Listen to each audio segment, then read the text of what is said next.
उन्नाव में सपा का युवा सम्मेलन, स्वास्थ्य व्यवस्था पर सरकार को घेरा, युवाओं को संगठन मजबूत करने का आह्वान। उन्नाव में समाजवादी पार्टी ने रविवार को एक युवा सम्मेलन का आयोजन किया, जहां भाजपा सरकार को स्वास्थ्य, शिक्षा और बेरोजगारी जैसे महत्वपूर्ण मुद्दों पर जमकर घेरा गया। सिविल लाइंस स्थित जिला कार्यालय में आयोजित इस सम्मेलन की अध्यक्षता सपा जिलाध्यक्ष राजेश यादव ने की, जबकि समाजवादी पार्टी युवा ब्रिगेड के प्रदेश अध्यक्ष अरविंद यादव मुख्य अतिथि के रूप में शामिल हुए।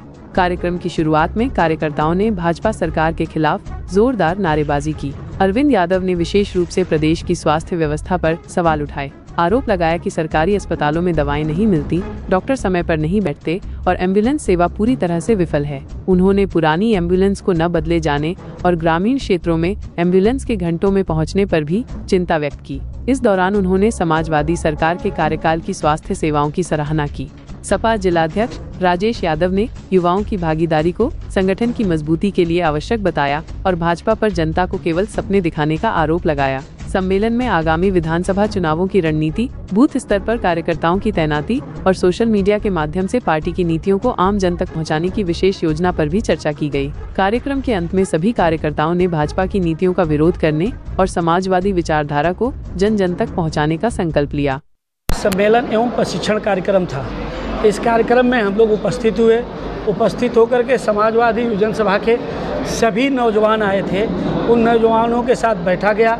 जिलाध्यक्ष जी और हम सभी चारों यूथ पंटल के साथी और युवजन सभा के जिलाध्यक्ष अमन अंजुम जी सभी साथी बैठ करके हम लोगों ने मंथन किया कि कैसे भारतीय जनता पार्टी समाजवादी पार्टी को हराने के लिए झूठ, फ्रेब, तमाम हथियारों को अपनाती है।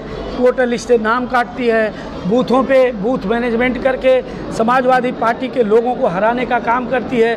उसके लिए हम लोग ने मंथन किया और मंथन करके 2027 के चुनाव के लिए अपनी तैयारी शुरू कर दिया है। हमारे नौजवान बूथ को मजबूत करेंगे और बूथ को मजबूत करके समाजवादी पार्टी को जिताने का काम करेंगे।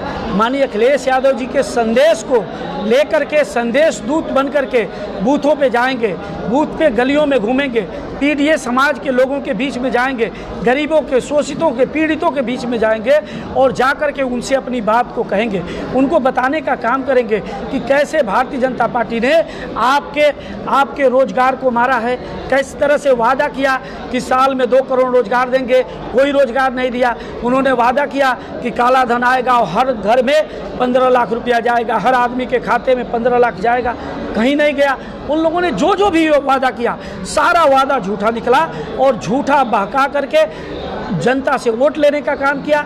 आज पूरे प्रदेश में, पूरे देश में लोग उद्वेलित हैं और वो चाहते हैं कि कैसे भारतीय जनता पार्टी की सरकार को उखाड़ फेंका जाए।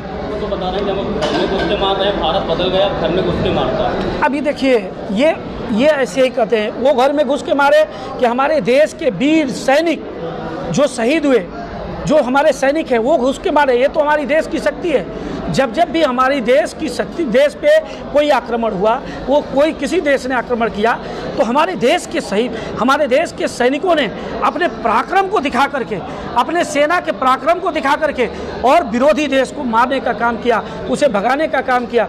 ये तो इस पे राजनीति करने का काम करते हैं। आप बताओ, आज ही मैं कई दिनों से देख रहा हूँ देश के प्रधानमंत्री जी का एक फोटो वायरल हो रहा है।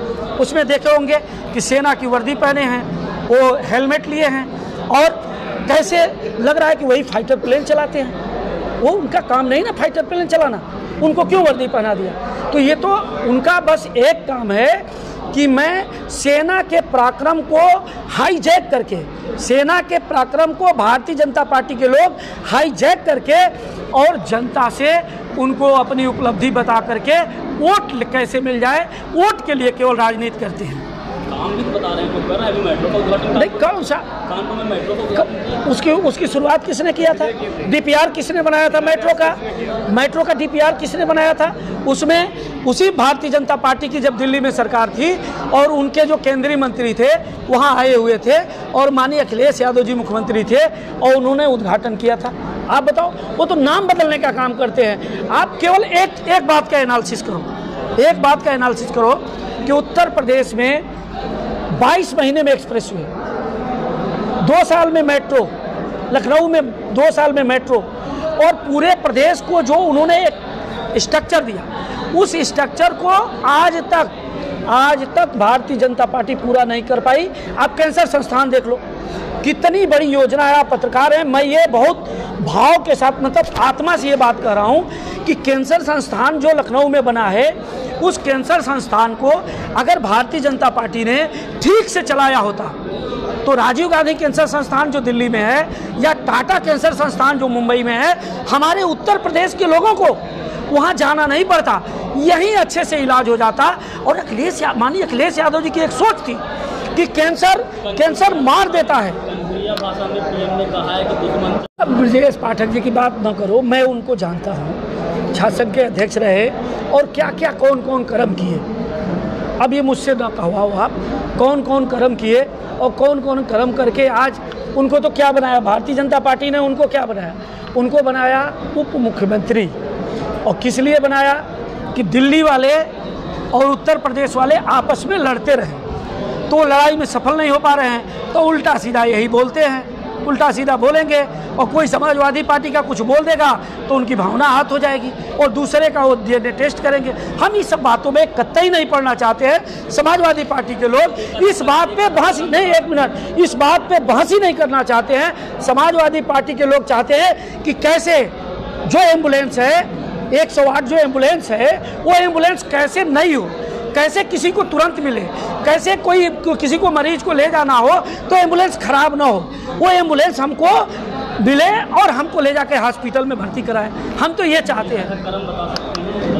नहीं, इस चक्कर में ना पड़िए।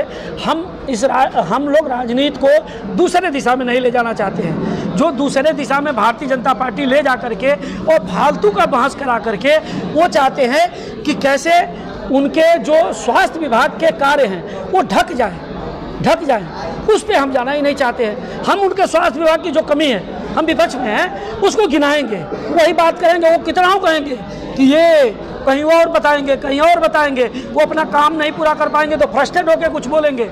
मैं उसमें जाना ही नहीं चाहता हूँ। मैं केवल एक चीज़ जानना चाहता हूँ कि 108 एम्बुलेंस कैसे सही होगी, 102 एम्बुलेंस कैसे सही होगी, उस पर क्या कहा CHC पे PHC पे डॉक्टर कैसे बैठेगा, दवा कैसे फ्री में मिलेगी, कैसे लोगों का इलाज अच्छे से होगा, कैसे कैंसर संस्थान और अच्छा होगा, कैसे KGMC में जो और विभाग हैं वो कैसे और अच्छे होंगे, PGI का कैसे और जो विभाग हैं और अच्छे होंगे, इस पर मैं अब DGP तो देखो 5वां, हमें लगता है कि 5वां DGP हैं जो कार्यवाहक DGP बने हैं, 5वां DGP हैं। अब आप एक बात करना,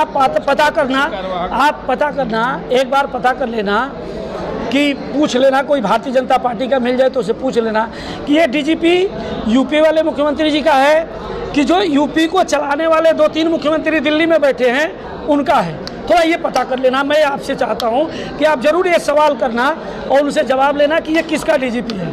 और आप सोचो कितने अच्छे IPS अधिकारी पढ़े, सीनियर अधिकारी पढ़े, वो अस्थायी DGP नहीं हो पा रहे। ये क्या है? ये भ्रष्टाचार ही तो है कि हम अपने मर्जी का रखेंगे और जो कर्मठ व्यक्ति है वो DGP नहीं बनेगा। कौन बनेगा? हम कार्यवाहक बना के काम चलाएंगे।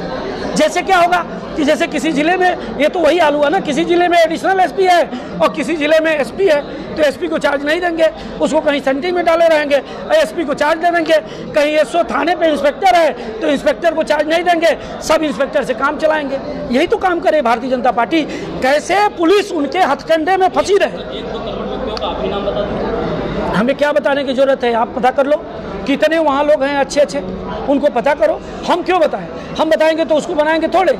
हम क्यों कहने जाएं? किसी को हम क्यों विवादित करने जाएं? अगर हम नाम बता देंगे तो पता चले भारतीय जनता पार्टी उसका नुकसान कर देगी, सोचेगी इनके खास होंगे, तो मैं क्यों बताने जाऊँ?